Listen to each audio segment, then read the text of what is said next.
Dia 1 da semana 24. Primeiro livro de Reis, 5. Hirão, rei de Tiro, sempre havia sido amigo de Davi.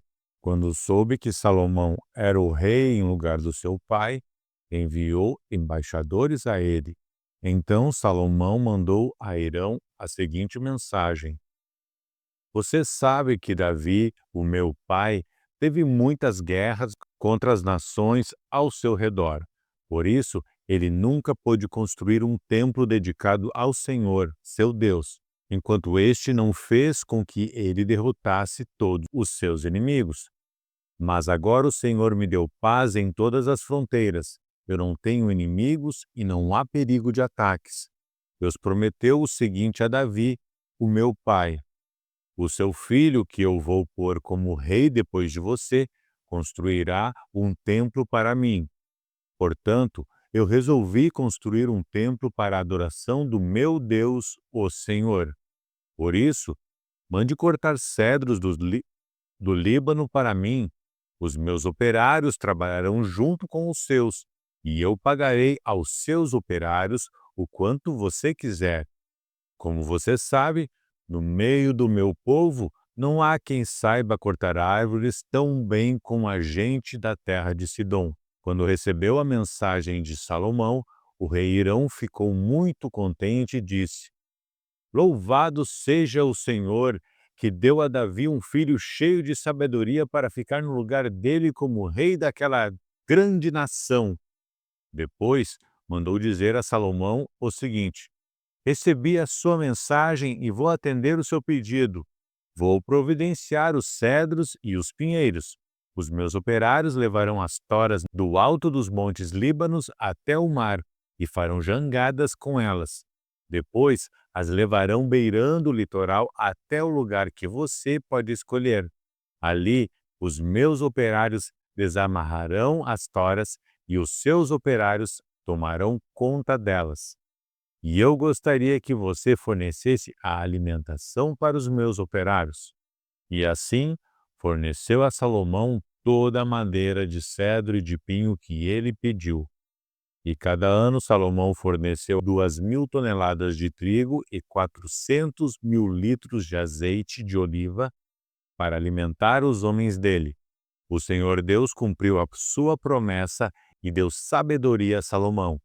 Havia paz entre Hirão e Salomão, e eles fizeram um acordo entre si.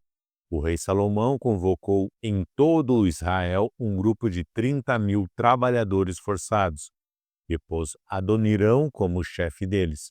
Salomão dividiu esses trabalhadores em 3 grupos de 10.000 pessoas. Cada grupo passava um mês no Líbano e 2 meses em casa. Salomão também mandou à região montanhosa 80.000 homens a fim de cortar pedras e 70.000 homens para carregá-las. Ele colocou 3.300 chefes para dirigir o trabalho deles. Obedecendo às ordens do rei Salomão, eles cortaram grandes pedras de boa qualidade para os alicerces do templo. Os trabalhadores de Salomão e de Hirão e alguns homens da cidade de Biblos prepararam as pedras e a madeira para a construção.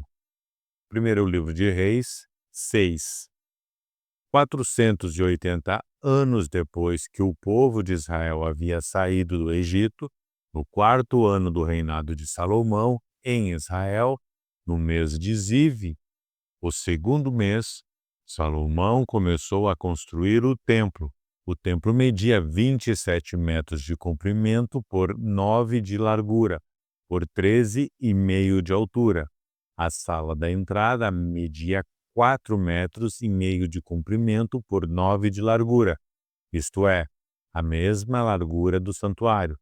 As paredes do templo tinham janelas que eram mais estreitas do lado de fora do que do lado de dentro. Encostados nos lados e nos fundos do templo, Salomão construiu 3 andares de salas, cada andar medindo 2 metros e 20 centímetros de altura. As salas do andar de baixo tinham 2 metros e 20 de largura, as do andar do meio tinham 2,70 m de largura, e as do andar de cima, 3,10 m de largura. As paredes do templo eram mais finas do que as do andar de baixo. Assim, as salas se apoiavam nas paredes, evitando que as vigas entrassem nessas paredes. O templo foi construído com pedras que haviam sido preparadas nas pedreiras, para que assim, durante a construção, não se ouvisse o barulho de martelos, machados ou de qualquer outra ferramenta. A entrada para as salas do andar térreo ficava no lado sul do templo, e havia escadas para subir ao segundo e ao terceiro andares. E assim, o rei Salomão terminou a construção do templo, colocando um forro feito de vigas e tábuas de cedro. Salomão construiu 3 andares de salas encostados nas paredes do templo, ligados com elas por meio de vigas de cedro. Cada andar media 2,20 m de altura. O Senhor Deus disse a Salomão: Se você obedecer a todas as minhas leis e mandamentos, eu farei por você aquilo que prometi a Davi, o seu pai. Viverei entre o meu povo de Israel neste templo que você está construindo e nunca os abandonarei. E assim, Salomão terminou a construção do templo. As paredes do templo foram forradas por dentro com tábuas de cedro, desde o chão até o teto, e o assoalho foi feito de pinho. Na parte de trás do templo foi construída uma sala interna, que foi chamada de Lugar Santíssimo. Ela media 9 metros de comprimento e era preparada por uma divisa feita de tábuas de cedro, que iam desde o chão até o teto. O lugar santo, que ficava em frente ao lugar santíssimo, tinha 18 metros de comprimento. A forração de cedro era enfeitada com entalhes em forma de cabaças e de flores. Toda a parte de dentro da sala era revestida de cedro para que as pedras das paredes não ficassem aparecendo. Como já foi dito, a parte de trás do templo foi feita uma sala, o lugar santíssimo, para nela ser colocada a Arca da Aliança de Deus. Essa sala media 9 metros de comprimento por 9 de largura, por 9 de altura, e era revestida de ouro puro. O altar era revestido com tábuas de cedro. O lado de dentro do templo era revestido de ouro, e na entrada do lugar santíssimo foram colocadas correntes de ouro. Essa sala também era revestida de ouro. Todo o templo por dentro e também o altar do lugar santíssimo eram revestidos de ouro. Foram feitos 2 querubins de madeira de oliveira, os quais foram colocados no lugar santíssimo. Cada um deles media 4,40 m de altura. Os 2 querubins tinham o mesmo tamanho e a mesma forma. Cada um tinha 2 asas e cada asa media 2,20 m de comprimento. Assim, a distância da ponta de uma asa até a outra era de 4,5 metros. Os 2 querubins foram colocados no lugar santíssimo. Eles estavam de asas estendidas, de maneira que a asa que tocava numa parede e a asa do outro tocava na outra parede. E no meio da sala, a asa de um tocava na asa do outro. Os 2 querubins eram folheados a ouro. As paredes do lugar santo e do lugar santíssimo eram todas enfeitadas com figuras entalhadas, representando querubins, palmeiras e flores. Até mesmo o assoalho das divisas era revestida de ouro. Na entrada do lugar santíssimo foi colocada uma porta dupla feita de madeira de oliveira. No alto, as ombreiras formavam um arco em ponta. As pontas eram enfeitadas com figuras entalhadas, representando querubins, palmeiras e flores. As portas, os querubins e as palmeiras eram folhados a ouro. Para a entrada do lugar santíssimo foram feitos batentes retangulares de madeira de oliveira. Havia 2 portas de 2 folhas, que eram feitas de pinho e enfeitadas com figuras entalhadas de querubim, palmeiras e flores, e também eram folheadas a ouro. Em frente ao templo foi construído um pátio interno, fechado por muros que tinham uma carreira de vigas de cedro para cada 3 carreiras de pedras. Os alicerces do templo foram colocados no mês de Ziv, o segundo mês do 4º ano do reinado de Salomão.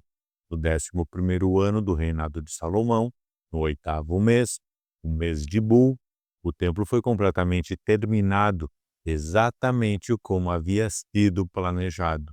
Salomão levou 7 anos para construí-lo. Segundo livro de Crônicas 2. O rei Salomão resolveu construir um templo para a adoração de Deus, o Senhor, e também um palácio para si mesmo. Contratou 70.000 homens para carregar o material e 80.000 para cortarem pedras nas montanhas, e colocou 3.600 chefes para dirigirem um trabalho. Depois mandou a Hirão, rei de Tiro, a seguinte mensagem: Você vendeu ao meu pai, o rei Davi, cedros para que ele construísse o seu palácio. Agora faça o mesmo comigo. Estou pronto para construir um templo onde o Senhor, meu Deus, será adorado.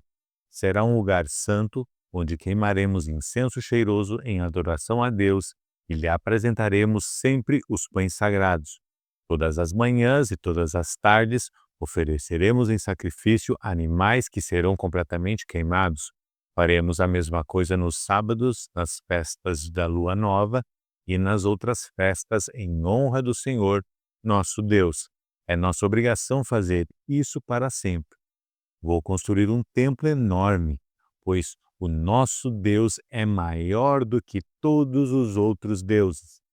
Mas, se Deus não cabe nem mesmo no céu, que é tão grande, quem pode construir um templo para ele?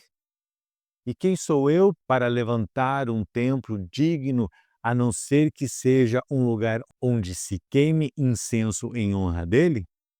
Portanto, mande-me um homem que saiba trabalhar em ouro, prata, bronze e ferro, que saiba fazer tecidos de fios de lã pura, vermelha e azul, e que saiba entalhar madeira. Ele trabalhará em Judá e em Jerusalém com os meus artesãos, que foram contratados por Davi, o meu pai. Sei que os seus trabalhadores sabem cortar árvores, portanto, mande-me do Líbano madeira de cedro, de pinho e de sândalo. Os meus homens trabalharão junto com os seus, a fim de preparar muita madeira, pois o templo que vou construir será grande e maravilhoso. Para os seus trabalhadores que vão cortar as árvores, eu fornecerei 2.000 toneladas de trigo, 2.000 toneladas de cevada, 400 litros de vinho e 400.000 litros de azeite. Em resposta, o rei Hirão mandou a Salomão a seguinte carta: O Senhor Deus ama o seu povo e por isso fez com que você fosse o rei deles. Louvado seja o Senhor, o Deus de Israel, o Criador do céu e da terra. Louvado seja Deus que deu ao rei Davi um filho tão cheio de sabedoria, tão inteligente e prudente, que vai construir um templo para Deus e um palácio para si mesmo. E agora eu vou lhe mandar Hurã, um mestre artesão inteligente e capaz. A sua mãe pertencia à tribo de Dan e o seu pai era da cidade de Tiro. Ele trabalha em ouro, prata, bronze, ferro, pedra e madeira. Sabe fazer tecidos de linho fino e de fios de lã púrpura, azul e vermelha. É perito também em obras de entalhe e sabe executar qualquer desenho que lhe seja apresentado. Ele trabalhará com os seus artesãos e com os artesãos do rei Davi, o seu ilustre pai. Eu peço que você nos mande o trigo, a cevada, o vinho e o azeite que prometeu. Nós cortaremos nos montes Líbanos todas as árvores que você precisar. Levaremos as toras até o mar, faremos jangadas com elas e as levaremos por mar até o porto de Jope. Dali você as levará para Jerusalém. O rei Salomão fez uma contagem de todos os estrangeiros que moravam em Israel, como Davi, o seu pai, tinha feito. Havia no país 153.600 estrangeiros. Salomão separou 70.000 para carregarem o material, 80.000 para cortarem pedras nas montanhas e 3.600 como chefes para dirigirem o trabalho. Segundo livro de Crônicas 3. Salomão começou a construir o templo do Senhor Deus em Jerusalém, no Monte Moriá, onde Deus havia aparecido ao rei Davi, o pai de Salomão. O lugar que Davi tinha escolhido era o terreiro de malhar trigo de Araúna, o Jebuseu. Salomão começou a construção no segundo mês do 4º ano do seu reinado. O templo que Salomão construiu media 27 metros de comprimento por 9 de largura, de acordo com o padrão antigo. A sala de entrada tinha 9 metros de largura, que era a mesma largura do santuário, e a sua altura era de 9 metros. Salomão revestiu de ouro puro o lado de dentro da sala. Ele forrou de madeira de pinho o lugar santo, revestiu de ouro puro a madeira e fez entalhes de figuras representando palmeiras e correntes. Enfeitou o templo com pedras preciosas e com ouro puro do país de Parvaim. Revestiu de ouro as vigas, os batentes, as paredes e as portas do templo e mandou gravar figuras de querubins nas paredes. A sala interna, isto é, o lugar santíssimo, media 9 metros de comprimento por 9 de largura, que era a mesma largura do templo. Para revestir as paredes do lugar santíssimo, foram usados mais de 20.000 quilos de ouro. O ouro usado para dourar os pregos pesava mais de meio quilo. As paredes das salas de cima também foram revestidas de ouro. Salomão mandou fazer 2 querubins de madeira, que foram folheados a ouro, e os colocou no lugar santíssimo. Cada querubim tinha 2 asas, e de cada asa media 2,25 centímetros de comprimento. Os querubins estavam com as asas estendidas, de maneira que a asa de um tocava numa parede, e a asa de outro tocava na outra parede. E no meio da sala, a asa de um tocava na asa de outro. Portanto, as asas se estendiam por 9 metros, de uma parede à outra. Os querubins estavam de pé, olhando para o lugar santo. Salomão mandou fazer uma cortina para o lugar santíssimo. Era tecida de linho fino e de fios de lã azul, púrpura e vermelha, e bordada com figuras de querubins. O rei mandou fazer 2 colunas, cada uma medindo 15 metros e meio de altura, e as colocou em frente do templo. Cada coluna tinha no alto um remate de 2,20 metros de altura. O alto das colunas era enfeitado com um desenho de correntes entrelaçadas e de romãs de bronze, e eram em um número de 100. As colunas foram postas na frente da entrada do templo. A que ficava do lado sul se chamava Jaquim, e a que ficava no lado norte se chamava Boaz.